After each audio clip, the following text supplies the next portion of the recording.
বলিউডের সালমান খান, আমাদের বাংলাদেশের হচ্ছে জায়েদ খান, প্রতিটা মেয়ের ক্রাশ। মানে অ্যাওয়ার্ড প্রোগ্রামে আসতে আমার খুবই ভালো লাগে, কেউ যদি অ্যাওয়ার্ড পায় এটাও ভালো লাগে, বাট নমিনেশন পেলে আরও বেশি ভালো লাগে।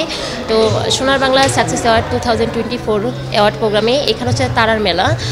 এবারে আপনার আজীবন সম্মানে পেয়েছে আমাদের শ্রদ্ধেয় লিজেন্ডারি অ্যাক্ট্রেস নতুন ম্যাম, তো আমার খুবই ভালো লেগেছে।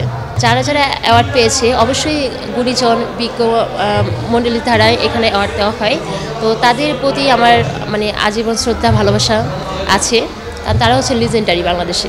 নারী উদ্যোক্তা হিসেবে আমি আপনার অনেক ছোটো বয়স থেকে মানে আমি উদ্যোক্তা হিসেবে কাজ করছি। আমার একটা ফ্যাশন হাউস আছে, আর হচ্ছে আমার কিছু অনলাইন পেজ আছে। আমি ব্র্যান্ড প্রমোটার হিসেবে কাজ করেছি। আমার মডেলিং ক্যারিয়ার শুরু হয় queen of south Asia international প্ল্যাটফর্মের মাধ্যমে আমি মডেলিং ক্যারিয়ার শুরু করি। তার পাশাপাশি আমি নিজে একজন নারী, আমি মনে করি নারীরা নারীদের পাশে দাঁড়াবে। আর জায়েদ খানের সাথে আমার এখন পর্যন্ত কাজ হয়নি, তবে খুব আশাবাদী খুব শীঘ্রই কাজ হবে। যদি জায়েদ খান আমাকে যদি সুযোগ দেয় তাহলে অবশ্যই কাজ হবে। জায়েদ খান ব্যক্তি হিসেবে অমায়িক একজন পার্সন, খুবই সহজ সরল প্রাঞ্চল ভাষায় কথা বলে, খুব স্ট্রেট কথা বলে। আমার কাছে যতটুকু পর্যন্ত সে ভালো মনের মানুষ। ডিগবাজি সবাই যে কেউ দিলে কিন্তু এটা ভাইরাল আলোচনা হয় না। অবশ্যই তার মধ্যে কিছু এক্সট্রা অর্ডিনারি ছিল, আর সে যেহেতু আমাদের বাংলাদেশের একজন সুদর্শন সুপারস্টার, তো সে যা করবে তাই ভাইরাল হবে। জায়েদ খান বাংলাদেশে একজন সুদর্শন, মানে বলিউডের সালমান খান, আমাদের বাংলাদেশে হচ্ছে জায়েদ খান। সুদর্শন, খুব স্ট্রেট, খুবই আপনার স্মার্টভাবে চলাফেরা করে। তার আউটফিট আমার খুবই ভালো লাগে, প্রতিটা মেয়ের ক্রাশ। আর সে খুব সহজ সরল ভাষা সবাইকে আপন ভাবে, এই জিনিসগুলো খুবই ভালো। আর খারাপ দিক বলবো সে যখন কথা বলে খুব গুছিয়ে মানে আপনার হিসাব নিকেশ করে কথা বলে না, এটা ভাই বলতে হবে। কারণ আপনি যখন মিডিয়ার সামনে থাকেন অনেকে আপনাকে খুব এক্সাইটেড করে তোলে।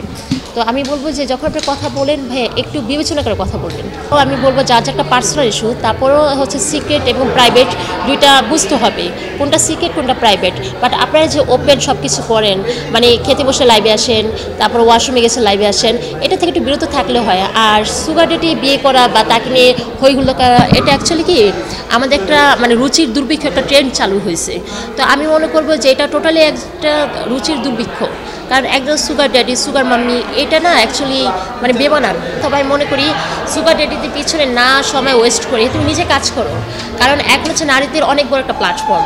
নারী উদ্যোক্তা হিসেবে আমি নিজে একজন নারী উদ্যোক্তা, আমি নারী উদ্যোক্তা হিসেবে বলবো প্রতিটা মেয়েকে সুগার ড্যাডির পিছনে যে সময়টা ওয়েস্ট করে এর থেকে বড় তোমরা কাজ করো। কাজ করলে কী হবে, নিজের পায়ের নিচে মাটিটা শক্ত হবে, তুমি নিজে কিছু ইনকাম করতে পারবে।